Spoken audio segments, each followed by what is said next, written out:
Hello friends, welcome to my channel. मैं हूं आपका दोस्त Mahesh Kumar.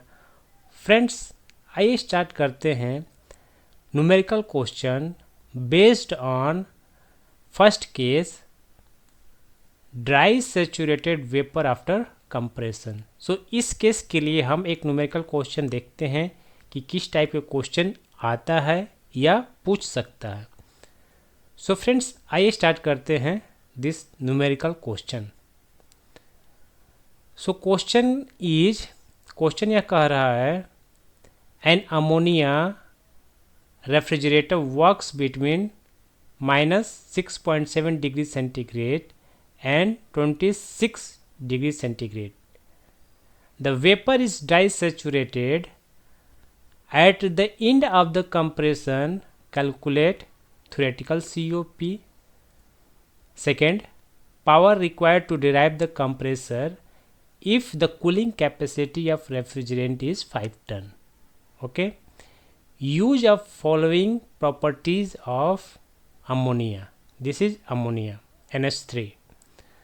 Properties has given friends -6.7 degree centigrade पे जो वैल्यू दिया है, HF की वैल्यू दिया हुआ है, means enthalpy at saturated liquid line. Okay, this is F means saturated liquid line. This is saturated vapor. Hg means saturated vapor line. तो जो यह वैल्यू दिया हुआ है यह सैचुरेटेड वेपर लाइन पे दिया हुआ है और यह वैल्यू जो है सैचुरेटेड लिक्विड लाइन पे दिया हुआ है। Similarly entropy saturated liquid line पे दिया हुआ है एंड सैचुरेटेड वेपर लाइन पर दिया हुआ है। करेक्ट फ्रेंड्स, यहाँ पर देखिए यह 26 डिग्री सेंटीग्रेड है और यहाँ पर 26.7 डिग्री सेंटीग्रेड है। Means something mistake is there. या तो यह 26.7 डिग्री सेंटीग्रेड होगा या यह जो है 26 डिग्री सेंटीग्रेड होगा। तो हम एक को लेकर चलेंगे, मान लेते हैं कि यह वैल्यू जो है सही है, तो हम इसको कर लेंगे 26.7 degree centigrade. Okay, 7 degree centigrade हम मान लेते हैं कि यह जो है वैल्यू रॉन्गली दिया हुआ है, हम इसे करेक्ट करके यह वैल्यू कर लेते हैं। ओके, नाउ फ्रेंड्स, हम डेटा नोट कर लेते हैं कि क्या क्या दिया हुआ है।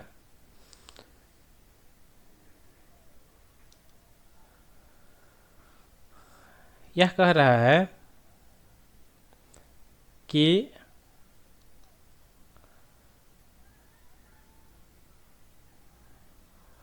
लोअर टेम्परेचर की वैल्यू दिया हुआ है, हायर टेम्परेचर की वैल्यू दिया हुआ है। क्या है, यह ड्राई सैचुरेटेड केस है, dry saturated at the end of compression, यह केस दिया हुआ है। हमें थ्योरेटिकल COP फाइंड करना है एंड पावर रिक्वायर्ड फाइंड करना है, जबकि यहाँ पर रेफ्रिजरेशन कैपेसिटी की वैल्यू दिया हुआ है 5 टन।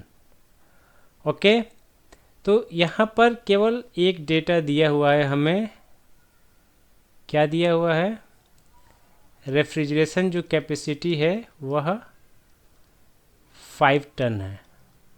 ओके, इसको हम देखेंगे फ्रेंड्स। फर्स्ट हम ड्रॉ करते हैं TS diagram. Okay, TS diagram में this is TS diagram. Something it is coming like this. This is the lower temperature line. This is the higher temperature line. Means friends, यहाँ पर जो temperature है वह -6.7 degree centigrade है और यहाँ पर यह 26.7 डिग्री सेंटीग्रेड है। ओके, केस क्या है कि यह eight the end of the compression हमें ड्राई सैचुरेटेड अचीव हो रहा है। मीनिंग कि this is the end of the compression.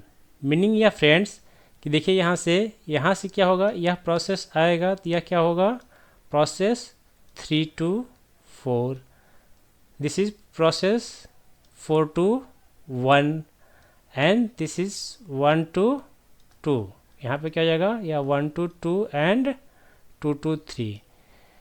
So process 4-1 किस में होता है, हमारा इवोपरेटर में होता है, 1-2 कंप्रेसर में होता है, 2-3 कंडेंसर में होता है, एंड 3-4 जो है एक्सपेंशन वाल्व में होता है।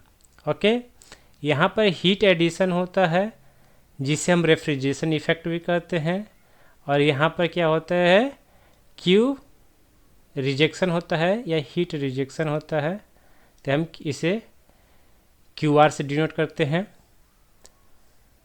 एंड यहाँ पर क्या होता है, प्रोसेस 1-2 में होता है फ्रेंड्स, यहाँ पर हमारा वर्क इनपुट होता है। ओके, क्लियर हो गया। नाउ फ्रेंड्स, केस यह है कि at end of the compression, यहाँ से कंप्रेशन स्टार्ट हुआ और यहाँ पे एंड हुआ, और यह पॉइंट जो है ड्राई सैचुरेटेड लाइन पर लाई करना चाहिए, तभी वह क्या होगा, dry saturated vapour after compression होगा।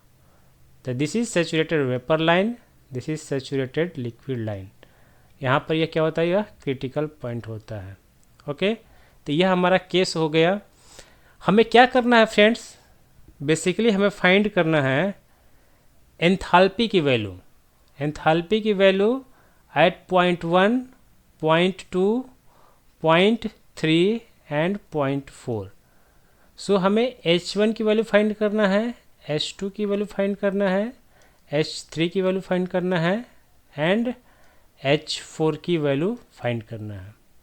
ठीक है, हमें क्यों फाइंड करना है, क्योंकि फर्स्ट हमें फाइंड करना है COP, थियोरेटिकल COP। ओके, क्या है, फर्स्ट थियोरेटिकल COP फाइंड करना है, देन पावर रिक्वायर्ड फाइंड करना है। ओके, हम जानते हैं फ्रेंड्स COP क्या होता है, COP क्या होता है, refrigeration effect upon work input. Okay, refrigeration effect क्या होता है, यह होता है friends enthalpy at 0.1 minus enthalpy at 0.4 equal to enthalpy at 0.1 minus enthalpy at 0.3। मतलब कि यहाँ पर जो एंथैल्पी होगा और यहाँ पे एंथैल्पी को हम माइनस कर देंगे, तो यह हमारा क्या हो जाएगा, रेफ्रिजरेशन इफेक्ट। सो यह क्या होता है, रेफ्रिजरेशन इफेक्ट। ठीक है, तीसरा पॉइंट क्या हो गया, हमारा वर्क इनपुट कितना होगा, वर्क इनपुट होगा enthalpy at 0.2 minus enthalpy at 0.1। So compressor में जो वर्क डन होगा enthalpy at 0.2 minus enthalpy at 0.1, तो हमें यहाँ से वर्क डन मिल जाएगा।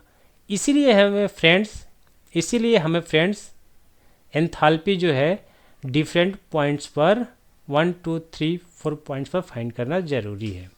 ओके, कंसेप्ट क्लियर हुआ।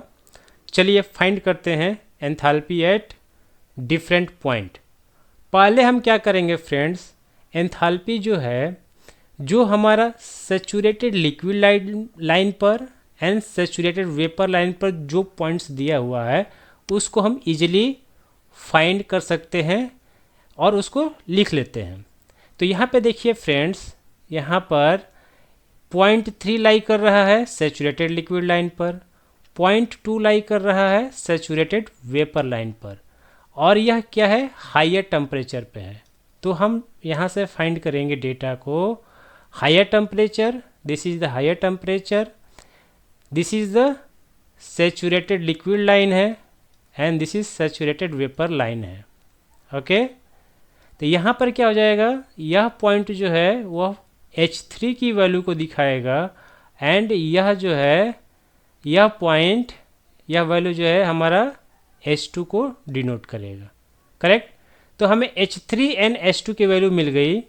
H3 की वैल्यू क्या हो गई, 124.56। तो हम यहाँ पर लिख लेंगे H3 की value 124.56 kilo joule per KG. Okay, and H2 की वैल्यू क्या हो जाएगा, H2 की वैल्यू हो जाएगा 1291.62, मतलब 1291.62। Correct, 1291.62 0.62 kilo joule per KG. यहाँ पे यूनिट भी हमें मेंशन करना है, यह जो value kilo joule per KG में दिया रहता है। ठीक है, हम इसे किलो जूल पर केजी यहाँ पर देखिए, kilo joule per KG. Okay friends, तो हमें 2 पॉइंट पर वैल्यू मिल गया, हमें यहाँ पर वैल्यू मिल गया, हमें यहाँ पर वैल्यू मिल गया। हम जानते हैं फ्रेंड्स, एक 4th पॉइंट और ऐड कर लीजिए कि enthalpy at point 3 equal to enthalpy at point 4, because कि जो प्रोसेस 3 to 4 है, प्रोसेस 3 to 4 यह क्या होता है, आइसेंथैल्पिक प्रोसेस आइसेंथैल्पिक होता है, मीन्स एंथैल्पी कांस्टेंट होता है। एंथैल्पी कांस्टेंट होता है मतलब H3 इक्वल टू H4 होगा। ठीक है, तो यहाँ से हमें क्या मिल जाएगा, H3 इक्वल टू H4। तो हमें क्या मिल गया फ्रेंड्स, यहाँ पर H4 की वैल्यू भी मिल गया। ठीक है, तो हमें कहाँ कहाँ वैल्यू मिल गया, 2 पर मिल गया, 3 पर मिल गया, 4 पर मिल गया। ओके, 1 पर नहीं मिला है, हमें 1 की वैल्यू फाइंड करना है। ओके फ्रेंड्स, 1 की वैल्यू फाइंड करने के लिए हमें एंट्रोपी कॉन्सेप्ट का यूज करना पड़ेगा। आइए यहाँ पर बना देते हैं फिर से कि समझने में आसानी रहे। This is the TS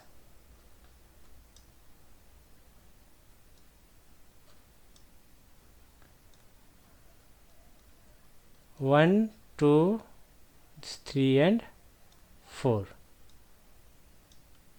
okay friends, यह हो गया। हमें यहाँ पर एंट्रोपी कॉन्सेप्ट का यूज करना है और यूज करके हमें H1 की वैल्यू फाइंड करना है। अब हम कैसे यूज करेंगे फ्रेंड्स, आइए समझते हैं।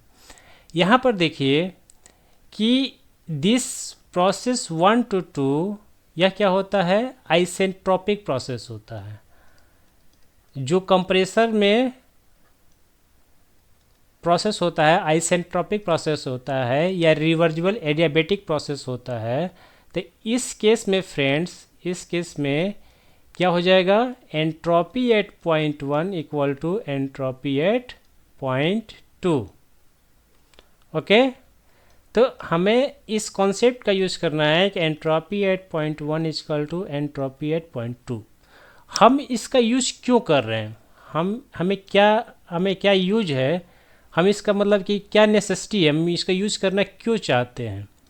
क्योंकि फ्रेंड्स यह देखिए पॉइंट 1 जो है वह liquid plus vapour region, it means saturated liquid line and saturated vapour line के बीच में लाई कर रहा है, यहाँ पर है। यह वेट रीजन कहलाता है, मतलब कि यहाँ पर क्या होगा, लिक्विड भी होगा वेपर भी होगा। तो हमें पता नहीं है कि कितना % लिक्विड है, कितना % वेपर है। तो इसके लिए हम क्या करेंगे, एंट्रोपी का कॉन्सेप्ट यूज करके हम ड्राइनेस फ्रैक्शन की वैल्यू फाइंड करेंगे। ठीक है, ड्राइनेस फ्रैक्शन की वैल्यू फाइंड करेंगे और इस ड्राइनेस फ्रैक्शन की वैल्यू का यूज करके हम एंथैल्पी की वैल्यू फाइंड करेंगे। कैसे, देखिए यहाँ पर पॉइंट 2 तो जो है, पॉइंट 2 है वह सैचुरेटेड वेपर लाइन पर लाई कर रहा है, तो हम चार्ट से इजीली फाइंड कर लेंगे। पॉइंट 2 क्या है, पॉइंट 2 कहाँ पर है, पॉइंट 2 हायर टेम्परेचर लाइन पे है, तो हम हायर टेम्परेचर लाइन को देखेंगे, यहाँ पर देखेंगे। And second point 2 saturated vapour line पे है, तो हम सैचुरेटेड वेपर लाइन वाले पॉइंट को देखेंगे। इट मीन्स हम इस हायर टेम्परेचर केस में देखते चले जाएंगे और हम आ गए सैचुरेटेड वेपर लाइन वाले पे। तो यहाँ पे देखेंगे तो हमें ये वैल्यू मिल जाएगा। This is the entropy at point 2 4.3263। ओके, हम इसे नोट डाउन कर लेंगे कि H2 की वैल्यू कितना है, 4 4.3263 okay 3263 kilo joule per KG kelvin, इसकी यूनिट होती है kilo joule per KG kelvin और kilo joule per KG degree centigrade. Okay, तो यह यूनिट हमें लिखना है। गेटिंग फ्रेंड्स, तो यहाँ से हमें S2 की वैल्यू मिल गई, एंट्रोपी एट पॉइंट 2। अब हमें फाइंड करना है एंट्रोपी एट पॉइंट 1।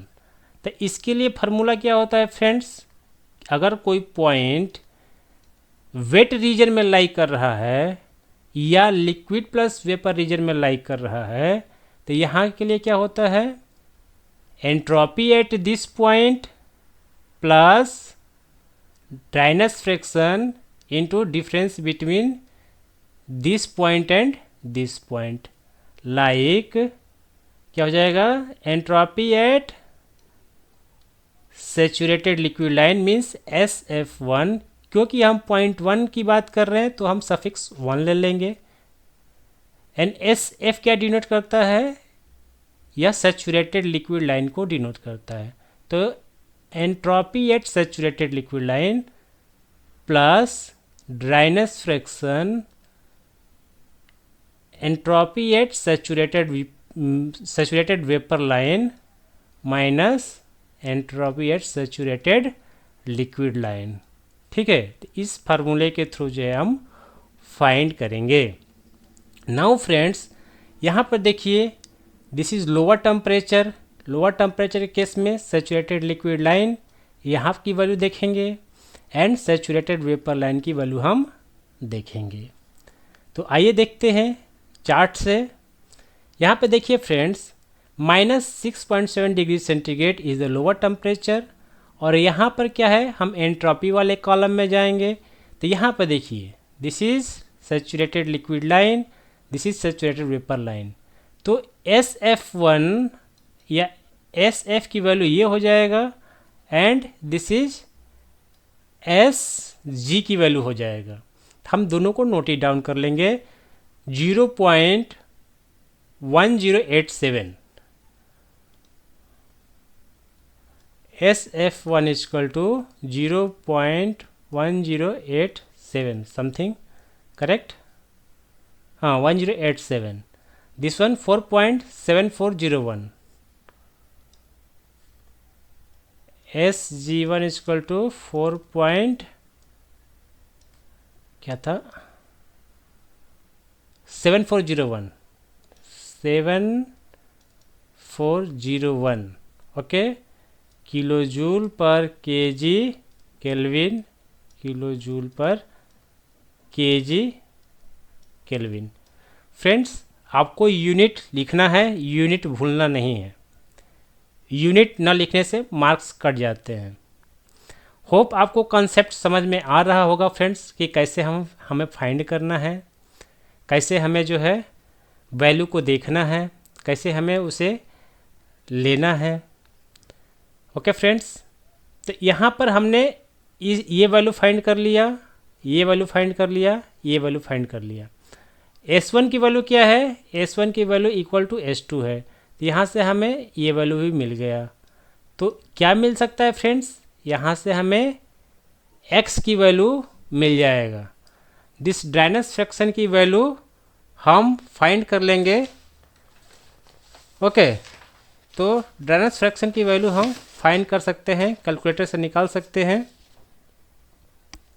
तो यह निकालने के बाद फ्रेंड्स, हम जब निकालते हैं, जब सॉल्व करेंगे सारी वैल्यूज़ को पुट करके, तो यहाँ से ड्राइनेस जो फ्रैक्शन की वैल्यू आएगी वह होता है 0.912।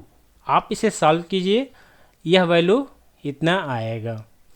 सारी वैल्यूज़ को पुट कर दीजिए, S2 की वैल्यू यहाँ से पुट कर दीजिए, SF1 SG1 की वैल्यू पुट करेंगे तो यहाँ से ड्राइनेस फ्रैक्शन की वैल्यू यह आ जाएगा। ओके, गेटिंग फ्रेंड्स, हमें ड्राइनेस फ्रैक्शन की वैल्यू मिल गई एट 0.1, यह हो जाएगा x1। नाउ फ्रेंड्स, हमें एंथैल्पी की वैल्यू फाइंड करना है। अब हम आते हैं अपने मेन पॉइंट पर। एंथैल्पी की वैल्यू क्या हो जाएगा, Similarly, H1 is equal to HF1 plus dryness friction at point 1 Hg1 minus HF1. Correct. क्या होता है, यहाँ पर एंथैल्पी निकालना है, तो enthalpy eight this point plus difference between this into dryness friction. Okay, HF1 difference between this into dryness friction. Okay, हमें HF1 की वैल्यू पता है. हमें देखिए फ्रेंड्स, यहाँ से क्या कर रहे हैं हम, lower temperature line minus 6.7 degree centigrade की बात कर रहे हैं. हमें इस लाइन पर वैल्यू फाइंड करना है, तो चलिए हम फाइंड करते हैं, वैल्यू फाइंड करते हैं. माइनस 6.7 डिग्री सेंटीग्रेड पर सैचुरेटेड लिक्विड लाइन की वैल्यू कितनी है, ये है. सैचुरेटेड वेपर लाइन की वैल्यू कितनी है, ये है. ओके, तो ये हो जाएगा सैचुरेटेड वेपर लाइन पर, एंड ये हो जाएगा सैचुरेटेड लिक्विड लाइन पर. कितना हो गया, माइनस 29.26. ओके, यहाँ पे HF1 की वैल्यू कितना हो जाएगा, माइनस 29.26 किलो जूल पर kg. Hg1 की वैल्यू कितना हो जाएगा, कितना दिया है, 1262.36. 1262.36 किलो जूल पर kg. तो फ्रेंड्स, यहाँ से ये वैल्यू मिल गया. हमें ये वैल्यू ड्राइनेस फ्रैक्शन की वैल्यू फाइंड कर लिए हैं. ये वैल्यू मिल गया है, ये वैल्यू भी मिल गया है. तो जब हम इसको पुट करेंगे तो एंथैल्पी की वैल्यू हमारा आ जाएगा एट पॉइंट 1 1149.74 किलो जूल पर kg. ओके, आप इसको पुट करके सॉल्व करेंगे. सो हमारा आ गया enthalpy at point 1. So friends, हमें सभी पॉइंट्स पर एंथैल्पी की वैल्यू मिल गया, 1 2 3 एंड 4 सभी मिल गया. COP फाइंड कर लेंगे, रेफ्रिजरेशन इफेक्ट फाइंड कर लेंगे, वर्क इनपुट फाइंड कर लेंगे, क्योंकि हमें H2 की वैल्यू पता है, H1 की वैल्यू पता है, H4 की वैल्यू पता हो गया. तो सभी की वैल्यू हम यहाँ से फाइंड कर सकते हैं. तो COP कितना हो जाएगा, अब यहाँ से हम डायरेक्टली हम फाइंड कर सकते हैं. COP की वैल्यू कितना हो जाएगा, H1 minus H4 divide by H2 minus H1. तो कितना हो जाएगा, 1149 माइनस H4 की वैल्यू कितना है, H4 की वैल्यू कितना है, हमारा H4 या H3 की वैल्यू जो है 126.56 है. कितना हो जाएगा, 126.56 डिवाइड बाय H2 की वैल्यू कितना है, H2 की वैल्यू है 1291.62 माइनस दिस H1 1149.74. तो इसको सॉल्व करने के बाद जो COP की वैल्यू होगा वह कितना होगा फ्रेंड्स, आपका आ जाएगा,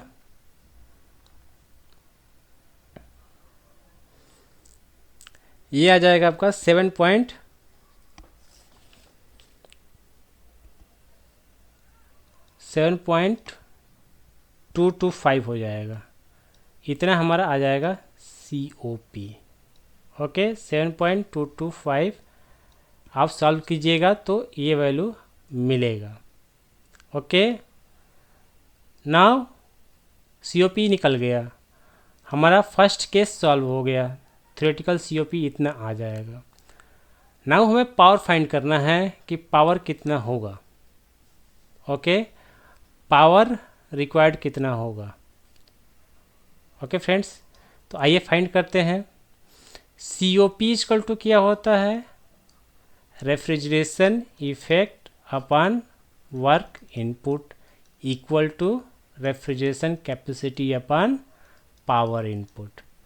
तो यहाँ पर रेफ्रिजरेशन कैपेसिटी की वैल्यू दिया हुआ है, कितना दिया हुआ है, 5 टन की वैल्यू दिया हुआ है, 5 टन। तो हम इसको कन्वर्ट कर लेंगे 1 टन की वैल्यू, 1 टन का कितना होता है, 1 TR की जो वैल्यू होती है वह 3.5 किलोवाट होता है। तो 5 टन की वैल्यू कितना हो जाएगा, इंटू 3.5 किलोवाट। तो इतना यह रेफ्रिजरेशन कैपेसिटी जनरेट करेगा। COP की वैल्यू हमने फाइंड कर लिया है 7.225, correct. Now power input find कर लेते हैं, वैल्यू पुट कर दीजिए 225 इक्वल टू रेफ्रिजरेशन कैपेसिटी कितना आ गया, 5 into 3.5 divide by power input.